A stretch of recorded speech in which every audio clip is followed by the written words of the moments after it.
teman-teman, apa kabar? Selamat datang di Diet Mukbang, ini edisi yang ke-13. Apa kabar? Wah, nggak terasa ya, sudah sampai di edisi yang ke-13. Gimana? Step-stepnya sudah mulai bisa menata kan ya? Saya selalu kasih waktu 1 minggu loh untuk menatanya. Oke teman-teman, sekarang hari ini kita mau bahas tentang step yang selanjutnya lagi ya di Diet Mukbang edisi 13 kali ini. Oke, nah sebelum kita membahas tentang pola diet ya hari ini. Oke, saya bahas dulu ya apa yang saya makan hari ini. Seperti biasa, saya ditemani sama 6 piring. Yang pertama adalah protein nabati, kacang tanah, kemudian sayur sejuta nutrisi ya ini ya. Ini ada proteinnya, toge ya. Ini ada proteinnya, ada seratnya tinggi banget gitu ya. Dan ini kalau bisa teman-teman makannya mentah aja ya. Semakin sayur itu dimakan dalam kondisi yang dia masih natural, maksudnya nggak terlalu jauh dari bentuknya, itu semakin bagus untuk tubuh kita. Oke, kemudian protein nabati lagi, ini ada tempe, sup tempe ya. Jadi tempenya mentah, terus saya remet gitu, terus saya kasih sup. Rasanya gimana? Saya sudah nggak peduli dengan rasa ya. Kemudian ini ada pisang, tadi saya sudah makan pisang setengah jam yang lalu ya. Saya makan 3 biji pisang. Kemudian ini ada ikan patin. Oke, kemudian ada nasi sama telur. Karbohidrat ya. Saya makan nasi 1 piring saja satu hari. Nah, kira-kira 100 gram mentah ya. Ya. Tapi sekali lagi, apa yang saya makan ini tidak harus teman-teman ikuti plek-ketuplek ya. Tidak harus, karena secara aktivitas kita sudah berbeda. Saya sendiri melakukan semua tugas rumah tangga saya sendiri. Kemudian saya juga bantuin suami di kandang karena suami saya peternak ya. Saya bagian pagi, suami bagian sore. Nah, di kandang itu pun saya juga angkat junjung, saya buangin kotorannya sapi ya. Jadi memang full tenaga. Kemudian saya olahraga teratur setiap hari, seminggu 5 kali. Okay. Rest day-nya sekitar 2 hari ya. Tapi di rest day pertama, di hari istirahat pertama saya kardio kecil-kecil ya, kadang renang atau kadang jogging kecil-kecilan gitu ya. Nah, maksudnya nggak rest day full gitu. Tapi yang rest day fullnya 1 hari. Olahraga saya latihan beban, saya sudah sampai di up 30 kiloan ya. Jadi kalau leg press itu saya sudah di 70 kilo. Kemudian ada beberapa yang kalau squat itu saya sudah sampai di 12,5 kilo gitu ya. Jadi memang saya olahraganya berat, makanya makanan saya juga berat. Jadi makannya jenengan itu menyesuaikan dengan aktivitas jenengan. Jangan sampai jenengan yang beraktivitas berat, terus jenengan lihat-lihat video tentang diet, terus jenengan ikuti. Video yang jenengan ikuti itu makannya dikit dan jenengan ikuti itu, yang jenengan rekor. Kasihan nanti tubuhnya ya. Jadi makanan itu menyesuaikan. Saya tidak menganjurkan jenengan harus makan seperti apa yang saya makan, tidak. Harus makan sesuai olahan, tidak. Kalau jenengan memang tidak terlalu suka, saya juga tidak memaksa. Tapi nanti ini akan kita pelajari di pola makan selanjutnya nanti. Tapi sebelum kita masuk ke pola makan, yuk teman-teman, monggo sekarang kita belajar dulu tentang apa itu diet ya. Kita masuk di Diet Mukbang edisi yang ke-13. Oke. Pola diet. Sebenarnya saya tidak terlalu suka menggunakan kata diet ya, karena kata diet yang sekarang itu artinya sudah lain. Kalau diet itu nggak tahu itu siapa yang mengubahnya. Diet itu kayak seperti penyiksaan diri, terus balas dendam ya kan? Balas dendam karena udah gendut jadi harus nggak boleh makan, karena taunya yang menyebabkan gendut itu kan karena nggak makan ya. Padahal sebenarnya yang menyebabkan gendut itu kan banyak. Kita sudah bahas di beberapa edisi yang sebelum-sebelumnya gitu. Nah, kemudian diet jadi berubah maknanya. Padahal sebenarnya diet yang asli itu adalah pengaturan pola makan yang dilakukan secara terus-menerus, kemudian menjadi kebiasaan dan dilakukan seumur hidup. Semua orang baik sehat, sakit, seharusnya memang harus diet. Jadi nggak hanya yang sakit aja yang harus diet ya. Kita sehat sekalipun harus diet seumur hidup, karena diet itu sama dengan sehat. Kalau kita pengen sehat kan sehatnya seumur hidup ya, nggak cuma sehari atau 2 hari ya kan, sehari 2 hari, seminggu doang, sebulan, nggak kan? Kita sehatnya mau seumur hidup, jadi memang harus ditata pola makannya. Nah, sekarang gimana sih pola diet yang tepat itu sebenarnya seperti apa. Jenengan bisa melakukan pola diet apapun, ya pola diet apapun. Yang penting hasilnya jenengan gak sakit. Hasilnya keluhan tubuh jenengan berkurang. Hasilnya metabolisme jenengan lebih bagus. Ya, jenengan yang dulunya susah BAB jadi bisa BAB.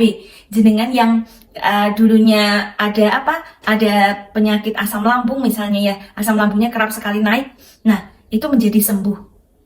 Ya, karena memang diet yang tepat itu dia memperbaiki organ-organ tubuh kita. Jadi kalau jenengan misalnya diet, tapi kok malah jatuhnya jadi jenengan sakit, atau ada itu yang diet malah dia terkena terkena hipertiroid atau hipotiroid, justru malah diare berkali-kali ya. Tubuhnya tuh kayak terlalu cepat metabolismenya, jadi sampai kurus drop gitu ya. Nah, itu hati-hati, mesti ada salah satu pola yang salah, yang keliru, okay, yang tidak tepat. Nah, dan diet yang tepat itu juga menghasilkan mental yang bagus sayang ya. Jadi gak cuma fisik tok, gak cuma dari organ tok, okay? Jadi diet yang tepat itu juga menghasilkan fisik dan mental. Mentalnya juga tertata dengan rapi. Okay. Makanya jenengan akan sering melihat kalau orang-orang yang diet itu dia kayak berubah. Dulu dia itu cuawaan, dulu dia itu brauk gitu ya. Wah gitu, kok sekarang jadi kalem, jadi anteng, lebih tenang. Dia juga nggak gampang tersinggung, nggak gampang marah, nggak pikirannya positif. Dia kata-katanya kayak setiap kata tuh kayak tertata dengan rapi. Kenapa ya? Kok dia jadi gitu ya? Nah, itu benar teman-teman ya. Itu karena memang terpengaruh dari pola yang dia tata. Jadi jenengan mengatur pola aktivitas jenengan, pola kegiatan sehari-hari, pola makan jenengan atur, itu juga akan mempengaruhi ke mentalnya jenengan. Oke. Jadi inilah manfaat diet yang sebenarnya. Jadi kita merombak semua pola karena kita mau merombak keseluruhan tubuh kita. Jadi fisik berubah, mental juga berubah. Nah, yang masih berpikir bahwa diet itu adalah sebuah penyiksaan, ayo coba dirombak. Diet itu bukan sebuah penyiksaan. Diet itu bukan pembatasan makanan, bukan pembatasan makan. Makan harus paling sedikit, tidak. Diet jenengan tetap makan seperti biasa, tetap makan sampai warak, sampai benar-benar kenyang, sampai tubuh benar-benar gak mau makan lagi. Okay? Jadi bukannya kita menderita kelaparan terus tiap hari mboten, tidak. Tapi kan yang kita ubah adalah jenis makanannya, jenis pengolahannya. Karena jenis makanannya, jenis pengolahannya itu juga jumlahnya itu akan mempengaruhi pada pada warak tidaknya jenengan, kenyang tidaknya jenengan. Oke. Nah, itu coba diubah pola pikirnya. Ayo berpikir positif tentang diet. Oke. Nah, kemudian ubah pola pikirnya yang masih berpola pikir bahwa diet itu kita mau menurunkan berat badan secepat-cepatnya. Nah, kemudian nanti biar kita bisa balik ke pola awal kita lagi. Tidak. Turun berat badan itu artinya banyak. Karena tubuh kita kan isinya ada 5 ya. Ada tulang, ada otot atau daging ya. Ada lemak, ada air. Nah, kemudian ada apa lagi? Ada organ tubuh. Ya, ada 5. Nah, penurunan berat badan itu bukan berarti lemaknya yang turun, belum tentu. Tergantung pola diet yang jenengan jalani. Ada pola diet yang dia cuman menurunkan air doang. Misalnya diet yang terlalu terlalu ekstrim banget sampai dia makan di bawah 500 kalori setiap hari ya, misalnya terlalu ekstrim, bahkan ada yang 300-an kalori yang dia makan buah sayur doang itu ya. Itu bisa jadi dia artinya banyak. Memang semua diet akan menurunkan berat badan, itu sudah pasti. Jenengan diet turun berat badannya. Tapi yang jenengan turunkan bukan lemaknya. Oke, belum tentu lemaknya. Makanya kadang ada orang yang diet, misalnya dia bisa turun berat badan selama 2 bulan ya. Selama 2 bulan bisa turun berat badan puluhan kilo, terus dia balik ke polanya awal lagi ya, dia akan gendut lagi. Karena memang lemaknya belum turun. Kalau lemaknya itu sudah turun, benar-benar sudah turun ya. Seperti saya misalnya, lemak saya benar-benar sudah turun. Saya mau makan ngawur, makan dikit-dikit ngawur sekalipun itu nggak berpengaruh sama sekali pada badan saya. Badan saya tetap segini-segini aja deh sejak dulu ya. Jadi dietnya itu permanen. Saya sudah menjalani diet selama lebih dari 4 tahun ya. Nah, ini dulu saya segini, sekarang saya segini gitu ya. Jadi memang benar turun itu adalah apanya?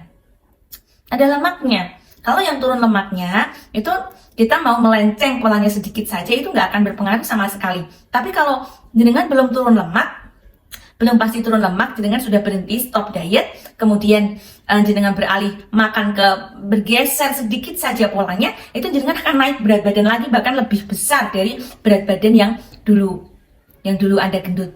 Turun, gendut lebih besar lagi gitu ya. Nah, jadi jenengan tata mindsetnya dulu sebelum jenengan mau berdiet, okay? Pastikan pola yang jenengan buat itu adalah pola yang benar, yang benar-benar bisa menurunkan lemak. Nah, bagaimana cara menurunkan lemak? Nah, nanti di diet mukbang ini nanti akan kita jelaskan satu persatu. Yang jelas, jika jenengan mengikuti diet mukbang ini, okay, kita akan berusaha untuk yang diturunkan itu benar-benar lemaknya. Gimana sih cara menurunkan lemaknya itu gimana? Butuh strategi gitu nggih. Karena lemak itu kan dibuat oleh tubuh sebagai apa? Sebagai cadangan makanan saya. Jenengan mungkin polanya yang kemarin-kemarin itu terlalu kelebihan kalori. Jadi yang tenaga yang jenengan masukkan ke dalam tubuh jenengan itu melebihi tenaga yang jenengan keluarkan. Nah, saat itulah tubuh akan memutuskan untuk menyimpannya di dalam lemak. Nah, tapi tubuh waktu itu mikirnya positif. Simpan aja di lemak lah. Nanti siapa tahulah lain kali si pemilik tubuh ini nanti dia sadar terus mau pakai lemaknya itu. Kita simpan dulu, simpan aja. Nggak bahaya, disimpan di lemak itu nggak bahaya. Kalau selama masih dia nyimpennya di tempat yang benar. Misalnya di bawah kulit, lemak-lemak di bawah kulit di luar daging ya. Jadi ini memang dia nyimpennya yang benar. Yang nggak benar kan dia nyimpennya di organ-organ tubuh kita ya, di dalam pembuluh darah, di dalam jantung, di dalam hati gitu ya. Itu kalau sudah terlalu over lemaknya, nah itu yang mau kita hilangi. Oke. Nah, gimana cara membongkar lemak biar tubuh mau bongkar lemak? Nah, itu jadi PR kita di sini. Pastikan tubuh kita yang dibongkar itu benar-benar lemaknya. Ada orang yang diet justru yang dipakai malah ototnya terus. Dia sampai yang kurus kering tinggal tulang gitu ya, sampai nggak punya daging, sampai ototnya habis itu juga ada. Tapi dia kurus, turun berat badan. Ya seperti saya dulu deh. Saya itu sudah sempat kurus hingga angka 50 kilo. Jadi yang bener-bener habis ya. Karena waktu itu saya strateginya masih belum pintar banget gitu, masih belum tepat gitu ya. Saya masih mencoba, masih belajar. Jadi sampai saya benar-benar menurunkan hampir komposisi tubuh saya sampai ke ototnya, sampai ke dagingnya. Ya benar-benar yang kurus kering habis, nggak kayak gini sekarang, nggak seger kayak gini sekarang ya. Nah itu ada juga yang diet itu justru malah apa? Malah yang turun, malah yang menyusut, malah ini tulangnya ya. Jadi tulangnya itu justru malah menyusut. Maksudnya yang di dalam tulangnya itu, jadi nanti tulangnya jadi gampang keropos, osteoporosis. Itu pun osteoporosis atau tulangnya keropos ya, itu akan mempengaruhi juga ke berat badannya juga ya. Tulangnya keropos, makanya orang-orang tua itu biasanya kalau sudah umur 50 ke atas itu memang badannya gede, tapi secara berat badannya kadang nggak sesuai dengan badannya yang besar gitu ya, karena memang ada penyusutan di tulangnya. Itu pun juga mempengaruhi turun berat badan. Ada juga yang organnya menyusut, misalnya pankreasnya menyusut gitu ya. Nah itu juga ada beberapa organ yang menyusut, mengecil karena pola yang keliru, itu juga ada. Nah, kita usahakan dalam diet kita itu kita nggak menyusutkan organ, kita nggak menyusutkan volume tulangnya, juga kita nggak menyusutkan airnya, kita juga nggak menyusutkan ototnya, tapi kita cuman mau menyusutkan lemaknya. Nah, bisa nggak? Bisa. Dan kalau sudah turun lemaknya, itu jenengan akan menghasilkan diet yang permanen seumur hidup. Permanen seumur hidup, jenengan udah nggak bisa gendut lagi. Mau nggak kayak gitu ya? Kita kan nggak mau ya diet, tapi akhirnya apa? Tapi akhirnya cuman sementara doang. Hanya waktu kita gerengnya aja, terus kayak kita udah turun berat badan, udah kayak udah kayak diet itu ada kata berhentinya. Aku udah diet kok. habis diet. Jadi nggak ada kata habis diet, aku udah diet, itu seharusnya nggak ada. Diet itu kan pengaturan pola makan, dan pola makan itu harus diatur seumur hidup.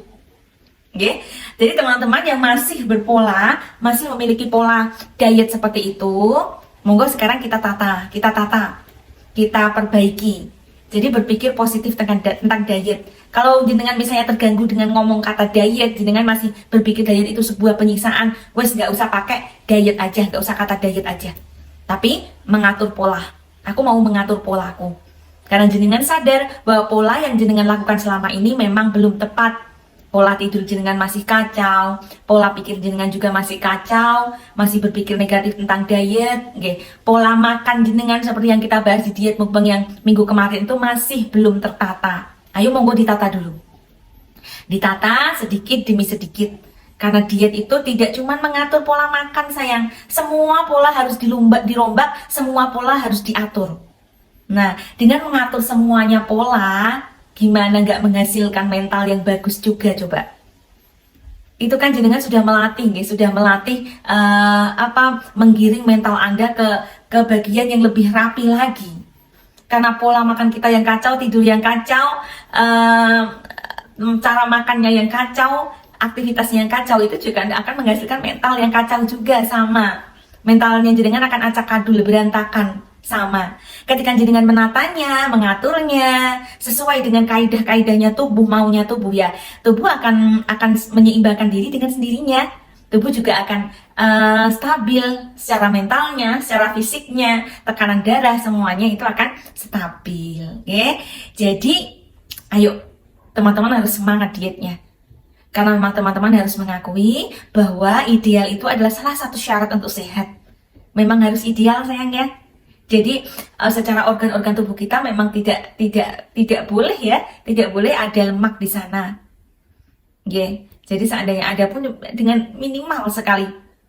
Yeah. Jadi harus benar-benar minimal. Jadi memang karena dengan berat badan yang terlalu tinggi atau lemak kita yang terlalu tinggi, berat badan yang terlalu over banget sampai melebihi batas idealnya tubuh, itu juga akan membahayakan pada tubuh kita, membahayakan pada metabolisme kita. Yang namanya sehat itu adalah nggak ada keluhan atau minim keluhan sama sekali, bahkan pusing aja enggak, pusing aja enggak, flu pilek aja tidak gitu, Maksudnya kita juga nggak mencoba sombong, nabi aja sakit kok, enggak gitu, tapi kita lebih bisa menikmati hidup. Kita menikmati hidup lebih baik dalam kondisi kita yang sehat. Kalau seandainya kita dicabut nyawanya sekalipun, ya udah biar dicabut gitu aja, tanpa harus melewati rasa sakit. Kalaupun sakit, kita dalam kondisi yang sadar. Tidak sakit dalam kondisi kita yang misalnya stroke, ya, gula, misalnya dalam keadaan mental kita yang kacau, jadi kita nggak bisa ibadah karenanya. Jadi kalaupun kita dikodar sakit itu juga nggak apa-apa, it's okay. Nabi Muhammad saja sakit, tapi sakitnya dalam kondisi mental kita yang masih baik, kita masih bisa beribadah saat kita sakit, sampai kita dicabut nyawanya, kita masih bisa ibadah dengan benar, dengan eleng, dengan benar-benar sadar bahwa kita sakit, kondisi dicoba, dan kita berpasrah diri kepada Allah, itulah sakit yang barokah. Ya teman-teman ya, kita bisa menikmati hidup kita dengan lebih panjang lagi, bisa membimbing putra-putri kita lebih panjang lagi, bisa menemani cucu-cucu kita bermain kelak ketika kita sudah usia senja, itulah nikmatnya hidup. Itu yang disebut panjang umur. Panjang umur itu bukan berarti umur kita panjang, Panjang umur itu adalah kita menghabiskan sisa umur kita dengan bahagia. Itu yang namanya panjang umur. Kita dikasih umur yang panjang sekalipun 80 tahun, 90 tahun, tapi kita menghabiskannya dengan sakit, kita menghabiskannya dengan penderitaan mental. Nah, itu namanya bukan umur panjang. Tapi umur panjang adalah kita menghabiskan, enjoy our time, menikmati waktu-waktu kita dengan sangat enjoy-nya di sisa-sisa umur kita.